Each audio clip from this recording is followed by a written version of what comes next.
Back for another edition of the MVFC First and Goal podcast. I'm Kelly Burke, and we have a very highly anticipated matchup coming up this weekend between second-ranked North Dakota State and eighth-ranked Youngstown State. So only appropriate that we welcome in Jeremy Jorgenson. He's the Assistant AD of Strategic Partnerships for North Dakota State, among many other jobs. So Jeremy, I appreciate you taking the time to come on today. Yeah, it's great to be on here. Thanks for having me. Well, before we jump into your background, I want to get your take right now on the Missouri Valley Football Conference 6 weeks into the season. Is this the best that you can remember the conference top to bottom? Yeah, this is my 11th year, covering the conference here at NDSU, and I would say it's the deepest it's been. I think there's really 6 teams. I think it's going to put the committee in a tough spot right now. Would they ever put 6 teams in from a conference? I don't know, but, it might come to that, to where they might have to consider that. We've had 5 before, but I think there might be 6 worthy teams this year. So, yeah, I think depth-wise, there's been great teams over the years, but I think depth-wise, this is probably the deepest it's been. The Bison take an 11-game road win streak into Youngstown State. Why do you feel like this team is so good on the road?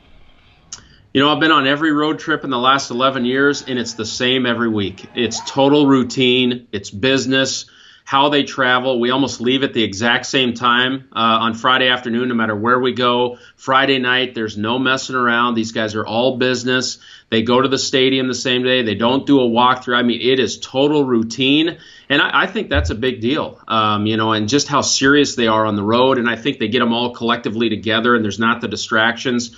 I think at home here at NDSU, we have probably more distractions than some FCS teams do. It is quite a circus on game day here with tailgating, family members here, the size of the crowd. The opponent gets up to play here in Fargo. So I think sometimes going on the road is good for these guys to really compartmentalize things and, be together in the hotel room, and I think they enjoy it. For people that are outside Fargo, would you say is this football program, is it very comparable to how a professional NFL team is run? Just, you talked about just the routine part of it. And from an outsider's perspective, it kind of seems like that. Yeah, I've traveled with other teams before in my career, and it certainly is not like this. This is much more organized. There's much more put into the travel. Everyone has a job. Everyone knows their role, whether it's the person lining up the dinners, the travel, the hotel. We usually send someone out ahead to check out the hotel, and the hotels are always like, man, we never have teams do this. So I think we do operate a little bit different, certainly than teams that I've been with, for sure. Compare this year's Bison team to the 5 national championship teams from this decade. It feels the same. Just how good they are, how focused they are.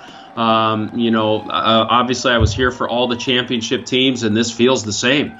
Even though we didn't win it last year, it didn't really change the mentality around here. The goals are still the same. The intensity is still the same. Passion's still there from the fan base. It feels exactly the same as it did those years. Yeah, that makes sense.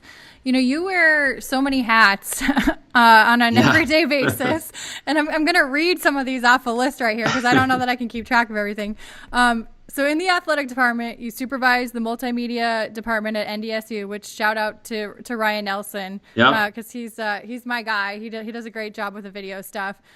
You manage media sales, the Bison Radio Network, and all media rights contracts. And then you also co-host a daily radio show with the voice of the Bison, Jeff Culhane. You're the sideline reporter on football broadcasts. You're the color commentator or color analyst for basketball broadcasts. You host the coaches show. I say this in jest, but when do you sleep? And how do you juggle all the different responsibilities you have, but do it at a very high level?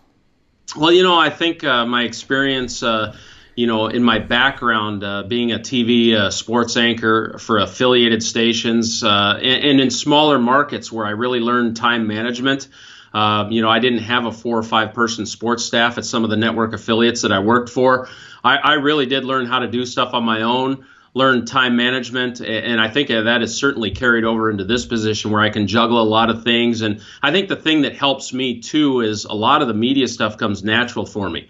I don't have to prepare a ton. I just, the camera comes on, the mic comes on, and that's kind of natural for me. Whereas I think for a lot of people that wouldn't be the case. I think that helps me, and I have a lot of knowledge just floating around in my head. I don't have to do a lot of prep work for the radio show. Jeff kind of tees it up and schedules that out. So, I show up 2 minutes before, 2 minutes after, I'm gone and back doing this job. And, I have it pretty regimented. And I guess time management is one of my strengths back to my TV days.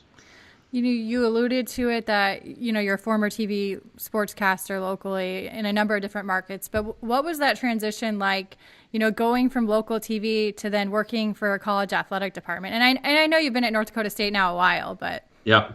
No, I think it really helped me. I've seen both sides of it now. Right before I came to NDSU, I was at the University of Montana. I was the sports anchor for the CBS affiliate, and they had the contract with Montana. So I saw the contract management from the media side of it. Now I'm the contract management from the university side of it. And I think all that kind of wraps together. So I think it's definitely helped me seeing it from the other side, and now being internally inside the university in the athletic department. All my media experience has really helped me. You're also one of the main people involved in scheduling, the football scheduling. So how difficult is it to get teams to play North Dakota State, especially at the FBS level now? It's pretty hard, in the football scheduling, I really enjoy it, but with my busy schedule, anytime I have any downtime, I immediately work on football scheduling. So it really doesn't allow for any flexibility in the schedule. Whenever I have downtime, it's football scheduling. So my days are pretty full. I do spend quite a bit of time on football scheduling. It is hard. It's getting harder and harder. I think right now, even the lower level FCS teams don't really want to come to Fargo, whereas they used to. Yeah. FBS teams don't really want to schedule us. So it makes it hard, but we're still navigating around it. Just finished the 18 and 19 schedule, and pretty proud of the FCS teams that we have coming in here in the non-conference. Pretty good teams, even though we don't have an FBS team. We're getting power conference teams from the FCS to come here. So somehow, some way, we're making it work so far. And how happy were you to see the ban kind of lifted from the Big Ten about scheduling FCS teams again? I was really excited, actually. In fact, I was jumping for joy, but then I found out that the Big Ten West is even years and the Big Ten East is odd years, and we had our even years scheduled out through 2026 for FBS games. So, So it was kind of a bad break in that regard for us, but it did bring more people to the table. And, now that the Big Ten is playing FCS, even if they don't take us, they take someone else, and that frees up somebody else in the group of five or somewhere down the line, another Power 5 team. So all in all, it helps us, but we certainly, Big Ten West, those are the teams in our footprint. That's Nebraska, Wisconsin, the Gophers, and we can't really lock into them now till 2026, but we'll give it a whirl. Yeah. North Dakota State's radio and TV network is extensive. What kind of behind-the-scenes work goes into that every year? Oh, a lot. When I got here, we had 3 radio affiliates. Now we have 24. We have a Minneapolis radio affiliate. I think the first 5 or 6, 7 years maybe of the 11 years that I've been here was really locking that in and growing that, because there was an opportunity to grow that right away. There's so much interest in the state of North Dakota. I think there was stations out there that really wanted to carry it. So we kind of built that up to probably a dozen right away, and then started backfilling with some Western Minnesota, Minneapolis. And now we have a great network right now. It's unbelievable. We don't have any holes in the state. Western Minnesota and Minneapolis, so that's fantastic. And, the TV coverage was a big thing, too, right away. So I'd say in the first 6 to 7 years is when that really, really grew. How has the success, of the football program and just the bar and standard that they've set permeated to the expectations you guys have for the radio and TV networks, and for what you're doing? Yeah, when I was at Montana, they had it rolling there. They had every game on TV, and that's the model I brought here, because at the time I came here, the model was fewer games on TV to sell out the stadium. That's the model that everybody had. If it's on TV, fewer people are going to come to the game. My mentality was the exact opposite. If you get it on TV, more people will want to come to that and see that environment. And I think that's what happened. It happened in Montana. I brought that to NDSU. We got every game on TV right away. Then that brought people in the state who normally couldn't see the game or get to a game, watch it on TV, think it was really cool. And now we've just sold out every game, every year, and it kind of all worked together. I think the interest of the fans needed to be fed. There's no question. I think we can't give them enough information right now. So, we're trying daily talk shows. We got the new radio agreement. The show that Jeff and I do is new. It's doing well.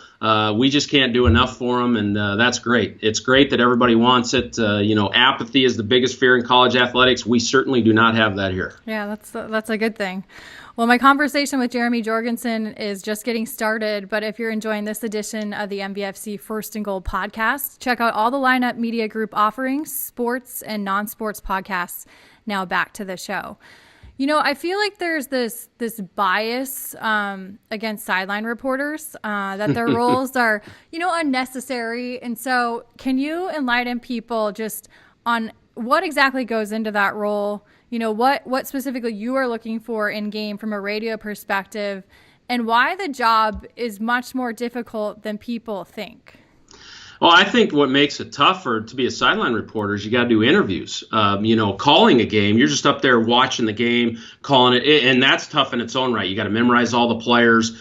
But I think the sideline reporting, the interview aspect of it, whether it's pregame, halftime, postgame, you're interviewing the coach, and oftentimes there's elements in there, whether it's a close game, there was a controversial call, what do you ask the coach? And certainly I'm really close with Coach Klieman, so I really have to walk the line there, as what I'm going to ask. And, he trusts me what I'm going to ask, and it's a great relationship. But I think the sideline reporting, as far as what you're going to ask and the interview aspect of it, makes it hard because not everyone can interview people. That's a skill that takes a lot of work. It takes a lot of, I think, background checking and doing all kinds of different things to make it work, because the line of questioning is important. It can sound bad if you're not ready. Well, and no doubt. And then you're also dealing, with coaches that, like you said, some very emotional coaches that, they hate interviews to begin with, let alone doing them in games. And so you're dealing with kind of a Greg Popovich situation where, what do you ask them so that they just don't go nuts on you? Yeah, exactly. And, I think my media background helps in that. So that's another thing that I think I bring to the table is I have the background with interviewing people. We don't have to train someone in. I can just lock myself into that, and we don't have to worry about it. I'm already part of the department. We don't have to hire it out or outsource it. So it's actually worked out pretty well. I don't always ask the right question. There's no perfect science to it. Nobody's perfect. But yeah, I think that makes it very, very difficult. And I don't think people realize how hard it is to interview a coach in a 1-point game. They're walking off the field all emotional, and it's tough sometimes. You mentioned Coach Klieman, and I'm curious, Coach Bull obviously had a lot of success while he was there, but what has enabled Coach Klieman to continue that same level of success and keep building the program up? Because you don't very often have that carryover from one coach to the next to continually be at that high level. He's so grounded. He's so humble. I think his personality really resonates. For me, he's very easy to work with. I think if I'm a top prospect high school kid that plays, good football, is getting recruited, and he's in my home, I'd certainly want my kids to play for him. I mean, he's a great guy. I think his personality is his greatest asset, and I think he knows how to hire good coaches. Coach Bull was very good at putting a staff together. So is Coach Klieman. I think that's a pretty underrated part. I mean, I think we have the best quarterback coach in the country in Randy Hedberg, who was at Southern Illinois for a long time. Guys like that, finding guys like that, good coordinators that mesh with his personality, he has a real knack for that. And I think his personality is really fantastic, helps in recruiting, and helps us all who work with him. Somebody told me that your nickname is Jeremy Brackets because you're an expert in FCS college football. And so do you kind of talked a little bit about it already in the beginning of the show that, do you see a scenario where 6 teams will get into the postseason this year? And also, is it safe to consider you kind of the Joe Lunardi of FCS college football? Well, I think the funny thing about me is, I grew up in Montana, so I've grown up with FCS football my whole life. Montana State, I followed it since I was a little kid. Some people follow the FBS. I follow the FBS too. I'm a sports fan. But I think I've been kind of centralized into the FCS since I was born. So it's just, I don't know, it's kind of wrapped into all this knowledge that I have. And, I think I have a keen knowledge for how the bracket is put together and the selection committee and the trends that go way, way back. I don't think the Valley will get 6. This is my opinion, but I just feel like the committee will never put 6 teams from one conference into a 24-team bracket. I think, I don't think it was really well liked when 2 teams from one conference went all the way to the championship game. They put us all on one side one year, 5 teams on one side. Mixing up 6 teams from one conference, I think, is something they don't want to mess around with. Yeah. Because of the physical nature of Youngstown State, especially their offensive line and also their ability to run the ball, would you consider this weekend's game the toughest opponent the Bison will play this regular season? And obviously, I'm sure you'll get an argument from South Dakota State and South Dakota and, several of the other teams in the Valley. I think it's the toughest team as far as physicality. It may not be the toughest game as far as preparation and style of play, but as far as physicality during the game and the battle that's going on in the trenches and on the line, yeah, I think it is the toughest team in that regard. I mean, Youngstown's very physical. I think the team has taken on Bo Pelini's personality. There's no question. I follow Nebraska football. One of my TV jobs was at Nebraska. I was the practice reporter for an ABC station for Husker football. Nice. I know what it's all about down there. And so I followed Bo Pelini's career at Nebraska, and I know how he operates, and I think he's a perfect fit for Youngstown, and I think the team has taken on his personality. You said you're from Montana and spent time as the voice of the Grizzlies. What similarities and differences do you see between those 2 powerhouse programs? It's interesting. I think there's a lot of similarities. I think the fan bases have a lot of similarities. Very passionate.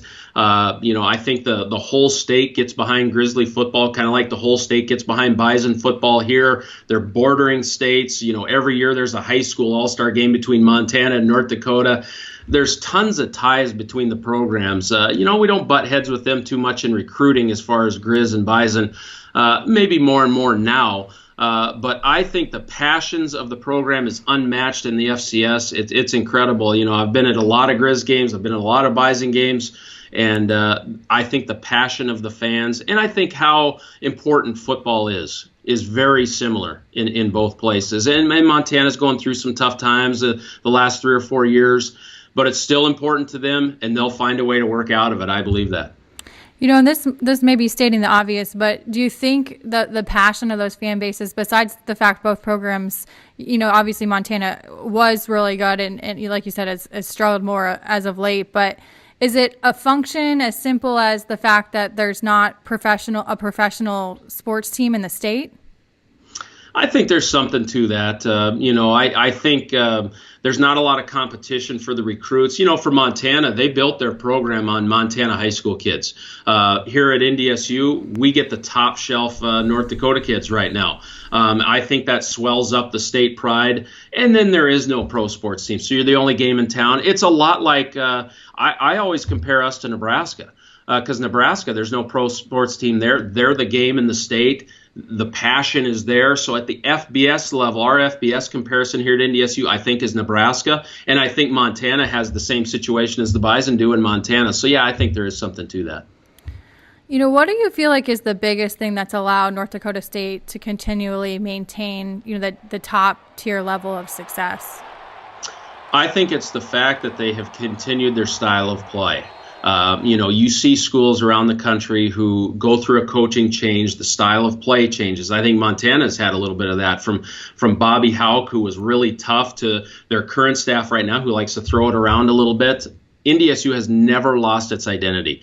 Tough football, like to run, they like to play good defense. No matter who the coach is, the style of play stays the same. And I think that's allowed them to get the same type of kid, upper, northern tier kids who are tough kids, farm kids. We're the ag school. I think that plays into it a little bit. We get some tough kids. These linemen from North Dakota that are big kids, come right off the farm, and they're tough as nails. And I think that's how they've been able to do it, is style of play. What do you think the Bison football program is comparable to in terms of dynasties and other sports? That's a great question. This run that the Bison have been on, I don't know if it'll ever be matched. I mean, 5 straight titles, and even though we didn't win it last year, still got to the semifinals. Yeah. We're certainly a contender this year. Everyone says, oh, the run ended last year. I don't see it that way. I see like this run is still going on. I mean, we were 12-2 and went to the semis last year. That's not the end of a run. The end of a run would be a 7-4 bubble team or a 6-5 and miss the playoffs. That's the end of a run. I don't see that happening anytime soon. This run continues, and as long as it has gone on, I think sets it apart from anything else that's ever been out there. There's this tendency, I feel like, when, especially FCS teams, when you reach a certain level of success, there's been a number of programs that have wanted to jump to the FBS level, and then they haven't not necessarily had success at those ranks. Do you see any scenario, even 20 years from now, where North Dakota State would ever explore going to the FBS level? That's a great question, too. It gets asked a lot around here as far as if we would ever make that move. I think the climate of college football, who knows what it's going to be like in 10 years, who knows what it's going to look like. So it's really hard to predict. I think a lot goes into FBS versus FCS with the scholarships and coaches' salaries and recruiting budgets, and there's so many things that go on there. I'm not sure, what it's going to look like in 5, 10, 15 years. We'll see what happens, but you never know. I'm told you are a Cincinnati Reds fan, a big Gonzaga basketball fan, Edmonton Oilers, and then obviously the Huskers you mentioned, which is it's a very interesting combination. So how did it play out that it's all those different teams? What sport is your favorite? Well, growing up in Montana, I was kind of a free agent just because we don't have any pro sports teams. So I have a lot of ties to Cincinnati because a family, the Cincinnati Reds have a minor league team in Billings. So we have a lot of ties there. Our family does to the Reds. I've liked them my whole life. Huskers, I kind of got tied into the Husker Nation down there when I was covering them. And it really does suck you in, and it's really fun to pay attention to, and I've never really lost that. Gonzaga, I think proximity again, Spokane being out by Montana a little bit, and the Edmonton Oilers right north of Montana. So even though we don't have a team there, geography plays into it, and family ties play into it, certainly with the Cincinnati Reds. What's your favorite sport? I like them all. I probably, basketball and football and baseball are my 3 favorite. They're probably all tied. I don't know if I would give anyone the nod as far as which one I like better, but those 3 are probably my favorite. Something about the North Dakota State football program that most fans don't realize. I think people in the conference know about how loud the Dome is and our tailgating. I think our tailgating is very unique, sets us apart. And until teams come here and experience it, I don't think you can really explain it to them. And then they see it and are blown away. So I would put tailgating as probably the number one thing, and how loud it is. Everyone hears about it. But until you get in there and see how loud it is and hear how loud it is really something. And teams try to simulate it coming into the playoffs, and it's really hard to do, and they're not successful doing it. I also want to give a little love to your family. I always like to let the guests talk about that. You're married and you have 2 kids. So, what would you like to share about them? Oh, it's great. My wife, Stephanie, works in the school district here in Fargo. She's a school counselor, very supportive. Like you mentioned, I have a busy schedule, so, I'm gone a lot. I'm almost like a coach in that regard where, she has to almost be like a coach's wife where I'm, during football season, I'm not around a lot. Sunday mornings I'm doing a TV show live around the state, and so I don't get to go to church with her and stuff. So, she has to make a lot of sacrifices. And our kids, Jay just turned 7. He's in the 1st grade. He loves sports, probably through osmosis a little bit because I'm watching sports all the time. And he picks up little things. And, it's kind of fun to have him around and, watch a game with him and have him ask questions. And Libby, our 4-year-old girl, she's in pre-kindergarten. She's a bundle of energy, and so when I go home, it's not just sit on the couch and relax and unwind. Yeah. I'm chasing kids to soccer games and baseball games and entertaining kids, and then really the only quiet time I have is when I go to bed. Makes sense. Have you gotten to take Jay yet to any of those 4 teams we talked about? Any of their games? We're planning a trip to spring training in Arizona to go watch the Reds in spring training because, his name is Jay, and of course Jay Bruce played for the Reds, so there is a tie to why he is named Jay. So, but now Jay Bruce doesn't play for the Reds, of course. You know how pro sports work. So we're going to sometime try to track down Jay Bruce because he played in Billings, where I'm from. He got to start there, and we've got a kick out of that a little bit. But we're going to try to go to a Reds game. And they're coming to Minneapolis next year, so close to us. So the last time they were in Minneapolis in interleague play was 2003. So we're going to try to go to all those games. So that'll be fun. Well, very nice. Well, if you need any recommendations in Arizona, that's where I'm from. So I know the area well. I can recommend restaurants or whatever you need. So great. I'll get in touch with you. Yeah. Well, I appreciate you taking the time today. I'm looking forward to officially meeting you this Saturday. Is there anything that I haven't asked you that you want to share or want people to know? Not really. I just, I guess I'm passionate about what I do. And, like I said, I don't think there's any aspect of what I do that, I like better or worse than the others. It's every hour of every day provides something, and it's a lot of fun. I think probably the one thing that people don't realize is I grew up on a farm. I drove 24 miles to high school on a dirt road every day, played a lot of sports. I think people are surprised a little bit about that as far as, being in front of a camera. I really grew up in the mountains of Montana. And I think if people saw where I came from, it's just great out there. But, I think they'd be surprised at the profession that I have, and where I grew up on a farm and hardworking. And in the summer, I didn't have the social life that most kids have, playing Little League baseball and all that kind of stuff. I was working on the farm. And that taught me a lot of hard work today. But I think that's the one thing that people have no idea where I came from. So how did you get interested in TV then? I got interested in sports. And I wanted to talk about sports, and that's how it started. I mean, it's that simple. Interesting.